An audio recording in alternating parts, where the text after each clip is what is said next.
में हुआ क्या, अब ईरान की हिकमत अमली आप देखें, अब जो मनाजिर देख रहे हैं ना, जब 5वां दौर आया मिसाइल्स का, तो ये स्काई न्यूज के वहां के जो ब्यूरो चीफ है उन्होंने अपने मोबाइल से वीडियो बनाकर भी लगाई। तो ये जो अटैक हो रहे हैं ईरान की जानिब से, ये अनप्रेसिडेंटेड है। इस तरह के अटैक इसराइल पे इससे पहले नहीं हुए थे।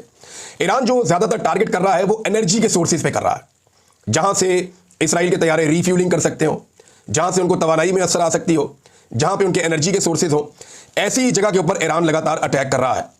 और ये 5वां जो ग्रुप आया मिसाइल्स का ईरान की जानिब से, इसमें बैलिस्टिक मिसाइल्स भी शामिल थे।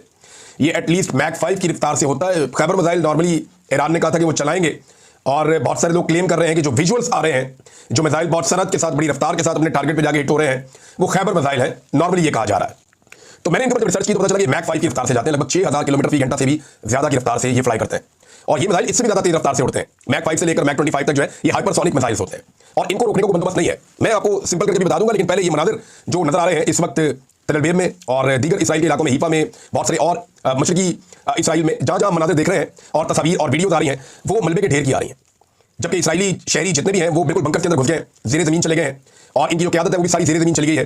ज्यादातर लोग जमीन से कई कई मीटर नीचे मौजूद बंकर के अंदर हैं, और वो वहां पे अपनी जान की हिफाजत कर रहे हैं। जबकि इसराइली फौज मुकाबला करने की कोशिश कर रही है ईरानी मिसाइल्स का, वो कर नहीं पा रहे, उन्हें रोक नहीं पा रहे। आयरन डूम को जो कामयाबी माजी में मिलती थी वो अब मिल नहीं रही, क्योंकि हाइपरसोनिक मिसाइल्स उनकी रफ्तार बहुत तेज है। और इसराइल का क्लेम है दुनिया का सबसे अच्छा air Doom, air defence system उनके पास है। ये अमेरिका के इश्तराक से उन्होंने बनाया हुआ है। वो ये कहते हैं सबसे अच्छी छतरी हमारे पास है, हमारा पूरा एक डूम बना हुआ है, बीच में कोई चीज नहीं आ सकती। लेकिन हमने देखा कि उनकी इमारतें जो है मलबे का ढेर बन गई, क्योंकि ये हाइपरसोनिक मिसाइल्स है, ये बहुत ज्यादा रफ्तार से आते हैं। ईरान ने इन मिसाइल्स को हासिल करने के लिए गुज़िश्ता लगभग 4 दहाइयों में बहुत कोशिश की है। ईरान के पास ये कितने मिसाइल्स हैं, इसका अंदाजा आप यहां से लगा सकते हैं कि बहुत सारी ईरान के अंदर ऐसी साइट्स हैं, और अगर मैं आपको ये कहूं कि वो सैकड़ों की तादाद में है तो भी ये गलत नहीं होगा, क्योंकि ईरान में बहुत सारी ऐसी साइट्स हैं जहां पे मिसाइल्स मौजूद हैं, और ये मिसाइल्स बाज़-औक़ात ज़ेरे ज़मीन 500 मीटर तक रखे गए हैं। ईरान का मिसाइल जो है वो डायरेक्ट नहीं जाता है, इसराइल में जाके गिर जाता है, ये नहीं है, वो बहुत सारे इम्तिहान से गुजरता है। मिसाल के तौर पर पाकिस्तान इंडिया की खुदा लड़ाई होती है, तो हमें तो मिसाइल को बॉर्डर क्रॉस करना है ना।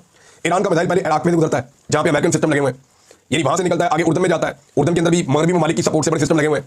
फिर वहां से वो अपना अगला इम्तिहान क्रॉस करता है, तो फिर वो इसराइल में जाता है, जहां पे आयरन डूम लगा हुआ है, वहां पे अगला इम्तिहान क्रॉस करता है, और फिर जाके वो अपने टारगेट पे गिरता है। तो ईरानी मिसाइल बहुत सारे इम्तिहान पास करता है, फिर जाके वो अपने टारगेट को अचीव करता है। पहली मरतबा ऐसा कि जो इसराइली शहरी है वो चीखें मार रहे हैं, चिल्ला रहे हैं, बड़ी घबराहट है, बहुत खौफ है। सिविलियंस वहां पे जो है वो बहुत ज्यादा दहशत का शिकार हो गए, और ऐसा लगता है कि आने वाले वक्त में शायद यही शहरी नेतन्याहू के खिलाफ खड़े हो जाएंगे। अगर ये सिचुएशन एस्केलेट करती है और ये ऐसे ही मामला आगे बढ़ता है, तो ये मामला अगर ना रुका तो 1 हफ्ते 1.5 हफ्ते के अंदर मैं ये देख रहा हूं कि इसराइली शहरी इसराइली हुकूमत के खिलाफ निकल आएंगे, और जो खता में हो रही थी, अब वही सारी चीजें जो है वो इसराइल में हो रही हैं।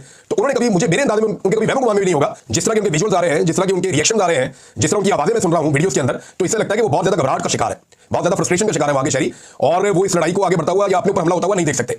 तो नेतन्याहू के लिए जो है वो सियासी तौर पर भी मुश्किलात बढ़ सकती हैं, और अगर ये बात ना आए तो लड़ाई बहुत लंबी चलेगी। देखिए इसराइल बहुत बुरी तरह फंस गया है, उसको अंदाजा ही नहीं था कि ईरान का रिस्पांस इस कदर शदीद होगा और इस तरीके से वो अटैक करेगा। फिर आयरन डोम जो है उस पर एक नाकामी हुई इसराइल को, वो सारे मिसाइल्स को रोकने में नाकाम रहा। वो कुछ को रोकता है तो कुछ आगे गिर भी जाते हैं, और इससे तबाही फैलती है वहां पे, और जो तबाही के मनाजिर पूरी दुनिया देख रही है इसराइल में, ऐसा तो पहले कभी नहीं हुआ।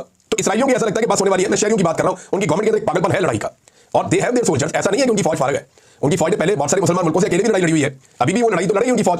लेकिन जो कुछ इस वक्त हो रहा है उनके साथ, ये उनके साथ इससे पहले नहीं हुआ था। और बराह रास्त जंग ईरान की इसराइल की इसलिए नहीं हो सकती कि दोनों के बॉर्डर एक दूसरे से लगभग 2000 किलोमीटर दूर है, तो आमने सामने वाली लड़ाई तो हो नहीं सकती। अब जो कितने के मारेगा, कौन किसके साथ खड़ा है, इसके बारे में भी एक रिपोर्ट है, मैं ये चीजें आपके साथ शेयर कर देता हूं। लेकिन ऐसा लगता है कि नेतन्याहू जो सोचा है ये लड़ाई लंबी चलेगी, और वो शायद इस तरह चाहता है जैसे इसराइल ने फलस्तीन के ऊपर अटैक किया, गाजा के ऊपर अटैक किया और एक लंबी लड़ाई चलाई है, तो वहां आगे से जवाब नहीं आ रहा था।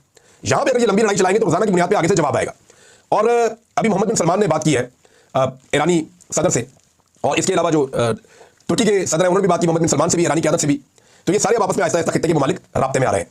मुज़ाकरात जो चल रहे थे ओमान के अंदर वो कैंसिल कर दिए गए ईरान की जानिब से, कि मुज़ाकरात इसमें क्या करें, अमेरिकी मदद से इसराइल ने हमारे पर अटैक कर दिया है। दूसरा, इस खदशे का इजहार किया जा रहा है जो मोहम्मद बिन सलमान ने कहा भी कि इसराइल बड़ी होशियारी से अमेरिका को इस लड़ाई के अंदर खींचना चाहता है, लेकिन ईरान बड़ी समझदारी का मुजाहरा कर रहा है, और ईरान की सपोर्ट का ऐलान किया, यानी उन्होंने ईरान की हमायत का ऐलान किया कि आपके साथ ज्यादती हुई है, आपने ठीक किया है, आपके मौक़िफ़ की हम तायीद करते हैं। ये मोहम्मद बिन सलमान ने कहा, और ये बहुत बड़ी बात है, बहुत बड़ी डेवलपमेंट है। ईरान ने कहा हम तो कोऑपरेट कर रहे थे, हम तो मामला को ठीक तरीके से लेकर जा रहे थे, ये इसराइल ने सारा मसला खराब किया है। तो अब ईरान का भी मौक़िफ़ सामने आ जाता है, और तुर्की जो है फौरी तौर पे एक्टिवेट हुआ है। तुर्की में कुछ अहम मीटिंग हुई है, उनके अहम राब्ते हुए हैं, और ऐसा लगता है कि आने वाले वक्त में अगर ये लड़ाई ना रुकी तो मजीद फैल जाएगी, कुछ और ममालिक खुदा न खास्ता इसके अंदर शामिल हो सकते हैं। इसराइल और ईरान में से रिस्पॉन्सिबल कौन है इस सारी सूरत का, इसके ऊपर मैं एक और वीलॉग करूंगा। यूके ने अपनी जो एयरफोर्स है उसकी तादाद बढ़ा दी है, रॉयल एयरफोर्स को मजीद भेजा है मिडिल ईस्ट में। ईरान के अंदर कुछ जासूस भी पकड़े गए हैं, बड़े बड़े धमाके दोनों मुल्कों के अंदर हो रहे हैं। और इसके अलावा एक और बड़ी खबर है, और वो खबर है F-35 के हवाले से। ईरान ने दावा किया उन्होंने एक और F-35 भी गिरा दिया है, और 2 इसराइली पायलट भी पकड़ दिए हैं। अगर ये डेवलपमेंट्स ऐसे हो रही हैं तो इसराइल के लिए तो ये लड़ाई डरावना ख्वाब बनती चली जाएगी। मैं आपको इसलिए कह रहा हूं कि अब तक उसको चैलेंज किसी ने नहीं किया पिछले 50 साल में। उनको सिर्फ मारने की आदत थी, वो मारते ही चले जा रहे थे, मारते ही चले जा रहे थे। अब पहली मरतबा उनके ऊपर वापस हमला हो रहा है। ये सिचुएशन उनके लिए नहीं है। देखना यह है कि वो इस सिचुएशन को कितना बर्दाश्त कर सकते हैं। मारने के लिए तो बड़ा आसान होता है, मार खाने का कितना हौसला है यहां पे पता चलेगा इसराइलियों का, क्योंकि उन्होंने गजा के लोगों को बहुत मारा। फलस्तीनी रहते थे, उनके पास इतने हथियार नहीं थे, या हमास कोई इतनी तगड़ी तंजीम नहीं है।